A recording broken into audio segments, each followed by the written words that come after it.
दोस्तों, दुनिया के सबसे ताकतवर देश की धमकी आज भारत के सामने हवा हो चुकी है। जिस अमेरिका के एक बयान से कभी पूरी दुनिया के बाजार काम जाते थे, आज वही अमेरिका भारत के आगे टैरिफ वॉर में उलझकर खुद सवालों के घेरे में आ चुका है। नवंबर और दिसंबर 2025 के आंकड़े बता रहे हैं कि भारत ने वो कर दिखाया है जिसकी कल्पना शायद वॉशिंगटन के पॉलिसी मेकर्स ने भी नहीं की थी। व्यापार घाटे के दलदल से निकलकर भारत ने ऐसी हुंकार भरी कि न सिर्फ ड्रैगन बल्कि अंकल सैम के भी पसीने छूट गए। डॉलर की ऐसी बारिश हुई कि दुनिया बस देखती रह गई और साल 2025 का दिसंबर महीना भारत के आर्थिक इतिहास में सुनहरे अक्षरों में दर्ज हो गया।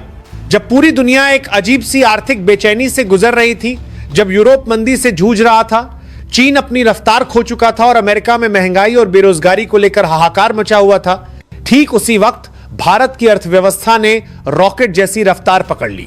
यह कोई युद्ध की जीत नहीं है, यह जीत है उस आर्थिक कुरुक्षेत्र की जहां डॉलर, टैरिफ और ग्लोबल ट्रेड के नियम चलते हैं। यह वो जंग है जहां बिना गोली चलाए, बिना सीमा पर खड़े हुए भारत ने दुनिया की सबसे बड़ी ताकतों को चित कर दिया। जरा याद कीजिए वो वक्त जब डोनाल्ड ट्रंप ने दोबारा सत्ता में आते ही पूरी दुनिया को हिला दिया था। उनका सीधा और खतरनाक ऐलान, जो भी अमेरिका के हितों के खिलाफ जाएगा उस पर 50% से लेकर 100 सेंट तक का टैरिफ लगेगा। कनाडा घबराया, मेक्सिको परेशान हुआ, चीन भड़क गया और ब्रिक्स देशों में खलबली मच गई। भारत में भी सवाल उठने लगे कि क्या अब हमारा निर्यात ठप हो जाएगा? क्या भारतीय फैक्ट्रियों पर ताले लग जाएंगे? क्या लाखों नौकरियां खतरे में पड़ जाएंगी? लेकिन हुआ बिल्कुल उल्टा। जो सोचा गया था वो हुआ ही नहीं, बल्कि वो हो गया जिसकी उम्मीद शायद ट्रंप प्रशासन ने भी नहीं की थी। भारत ने ना तो घबराहट दिखाई, ना ही दबाव में झुका। भारत ने रणनीति बदली, दिशा बदली और बाजार बदल दी। नतीजा यह हुआ कि आज आंकड़े खुद गवाही दे रहे हैं कि टैरिफ की धमकी भारत के सामने बेअसर साबित हुई। आज तक की ताजा रिपोर्ट और सरकारी आंकड़े साफ साफ बता रहे हैं कि भारत के लिए यह वक्त किसी आर्थिक जश्न से कम नहीं है। नवंबर 2024 के जो आंकड़े अब दिसंबर 2025 के नजरिए से देखे जा रहे हैं, उन्होंने पूरी वैश्विक आर्थिक सोच को झकझोर दिया है। भारत का व्यापार घाटा, जिसे अंग्रेजी में ट्रेड डेफिसिट कहते हैं, वह गिरकर 7 महीने के सबसे निचले स्तर पर आ गया है। यह घाटा घटकर सिर्फ 52 अरब डॉलर रह गया है, जबकि एक साल पहले इसी महीने यह 20 अरब डॉलर से भी ज्यादा था।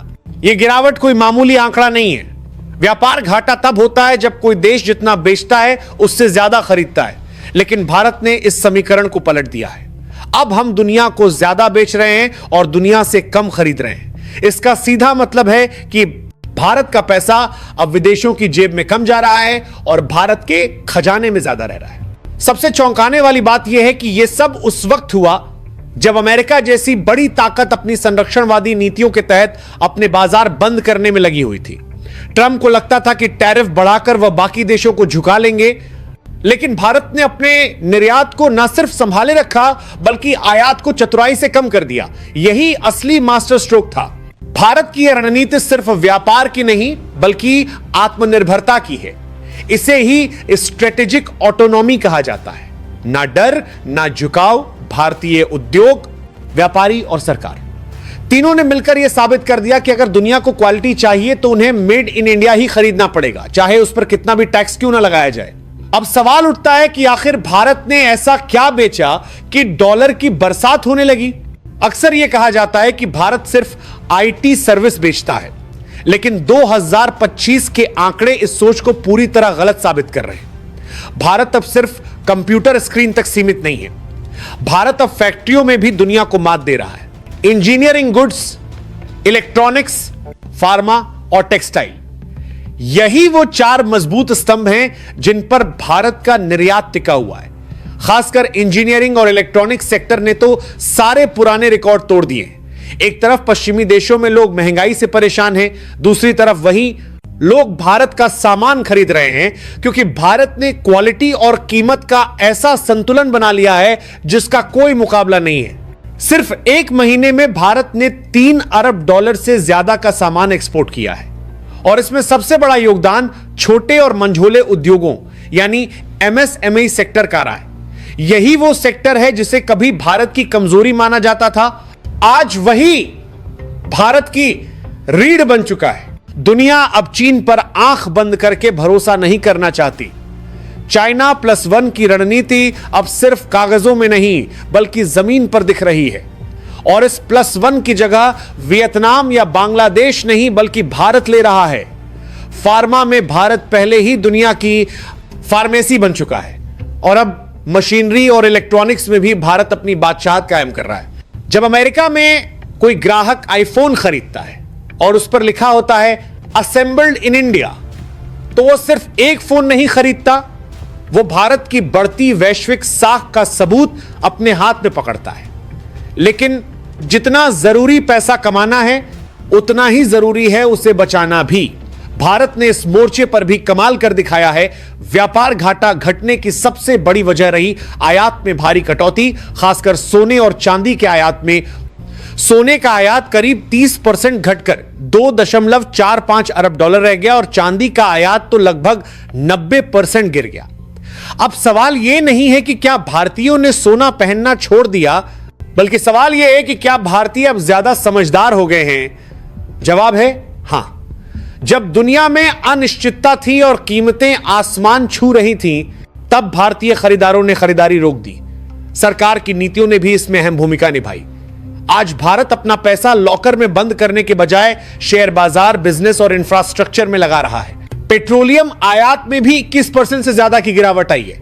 इसका मतलब साफ है कि या तो हम ऊर्जा में आत्मनिर्भर हो रहे हैं, या फिर हमने सस्ते और भरोसेमंद विकल्प खोज लिए हैं। रूस से तेल खरीदना इसी रणनीति का हिस्सा है। यह आयात में गिरावट कमजोरी नहीं बल्कि ताकत का संकेत है। भारत ने दुनिया को दिखा दिया है कि हम अपनी शर्तों पर बाजार चलाएंगे, किसी की धमकी पर नहीं। और इसी के साथ कहानी पहुंचती है उस राजनीतिक शतरंज तक जहां ट्रंप का टैरिफ कार्ड और भारत का मास्टर स्ट्रोक आमने सामने है। अब जरा उस राजनीतिक शतरंज को समझिए जो इस पूरी आर्थिक जीत के पीछे खेली गई।